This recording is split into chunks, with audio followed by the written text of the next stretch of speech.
If the Uncharted games are the bare minimum of acceptable for a cover shooter, then The Order 1886 is an example of what not to do. The world building is pretty interesting and the graphics are absolutely beautiful, but everything else is disappointing for its wasted potential and boring gameplay. This is one of the lamest AAA games I've played in some time, and while it at least functions and doesn't crash or anything like that, that's not saying much when it doesn't do anything noteworthy. The world of The Order 1886 is an alternate history with some crazy details. I'll go into some spoilers here, but it's honestly nothing too major, and I feel like the game should have been upfront and focused on this stuff far more than it does. It's all about how the legend of King Arthur was real and he found the Holy Grail. It grants rapid regeneration of wounds and it allows those who partake in it an extremely extended lifespan, easily going beyond 600 years or maybe even 1,000 years. The Knights of the Round Table continue to exist well past the medieval era, and they now form a vigilante group, operating either alongside or beyond the reach of the law and the government. The story revolves around one such knight, Sir Galahad, and his small crew as they put down rebel incursions, deal with the rising threat of werewolves, and uncover a conspiracy involving vampires. Oh yeah, by the way, the game has werewolves and vampires in it too. First of all, I want to bring up the ridiculousness of this Holy Grail business. You're telling me that this group of people have been around, operating in the public like this, and no one has a real issue with it. No major army has ever bothered to demolish them in one fell swoop? Because, yeah, they're tough to kill, but they're hardly invincible, and the Grail offering its superpowers sounds way too tempting for any corrupt king or warlord to not go after. But okay, that's fine, I'll humor this absurd world we're in. The main issue with the story is that it's really boring and it just sucks.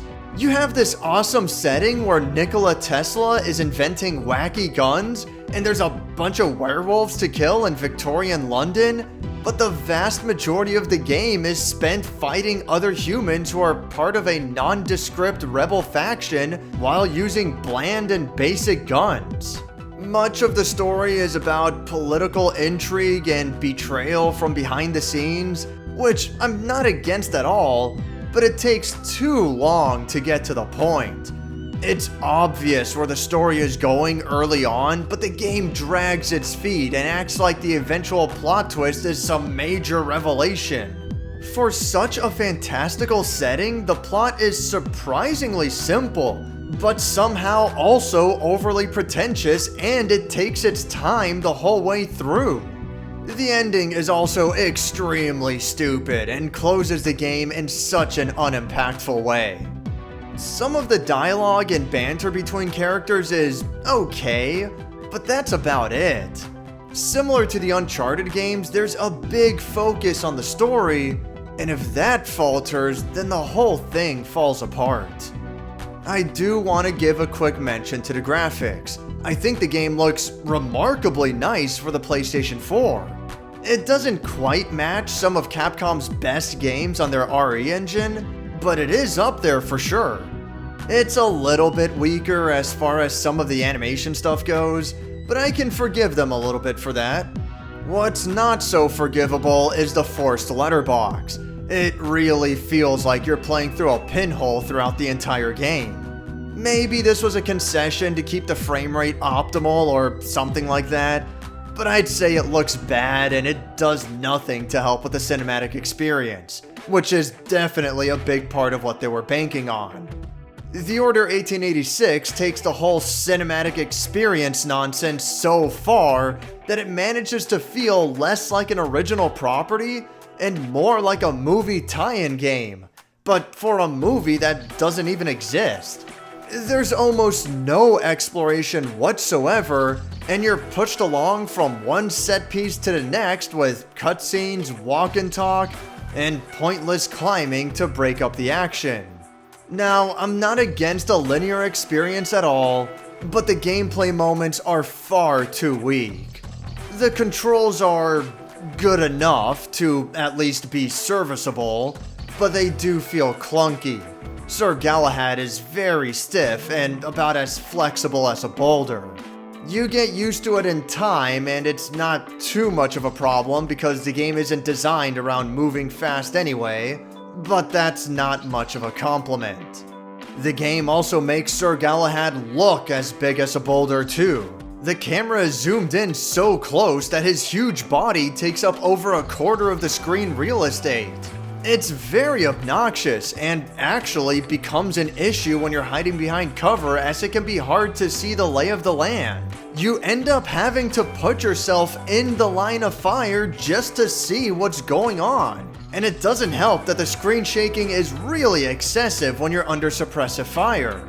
Thankfully, this isn't that detrimental because Galahad is ridiculously resilient. It's actually pretty hard to die in this game. Your biggest threats tend to be enemies with shotguns who rush you with reckless abandon. But aside from that, you'll be fine as long as you're patient. I played through the whole thing on the hard difficulty and I still breezed through it in about 6.5 hours on my first attempt. I can't imagine how much easier the game is on the other difficulties. I should cover the weapons and enemies before closing this out.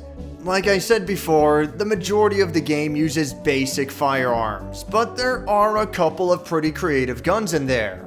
The Thermite Rifle sprays a flammable mist that can be ignited with its secondary fire.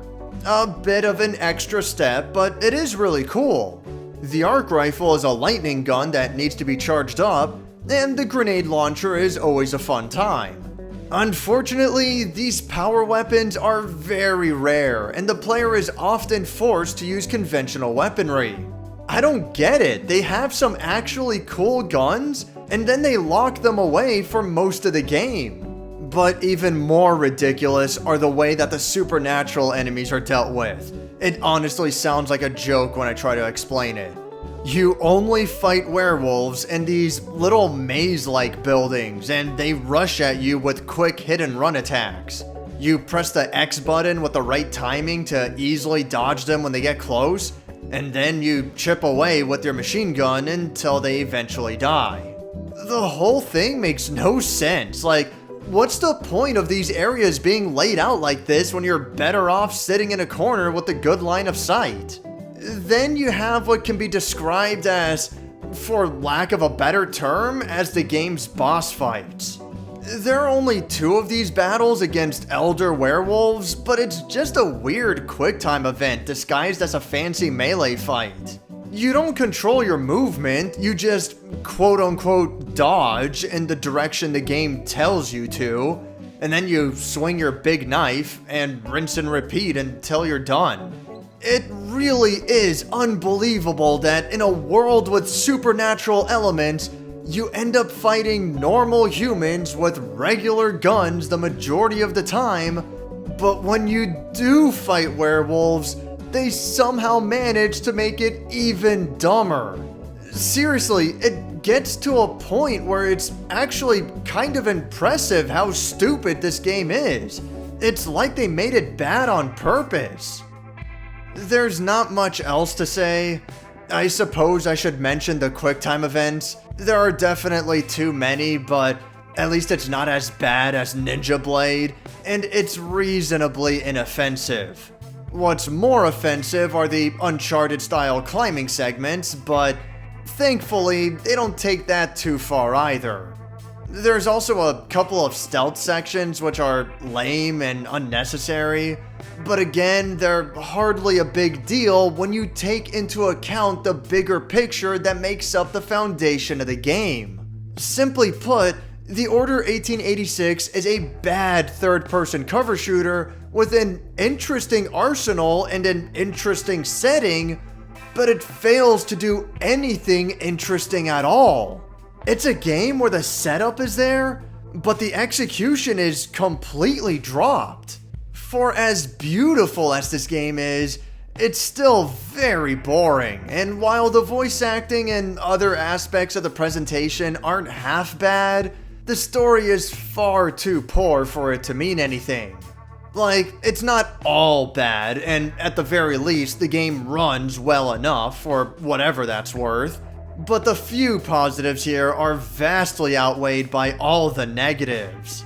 The designers at Ready at Dawn put a ton of effort into the world building and lore, so much so that it's extremely obvious that multiple sequels were being planned. And I'll be honest, I'm not against the concept. I think this can be a cool world to explore. But it ain't gonna happen when you kick off your first game with a wet fart. Thanks for watching my review on The Order 1886.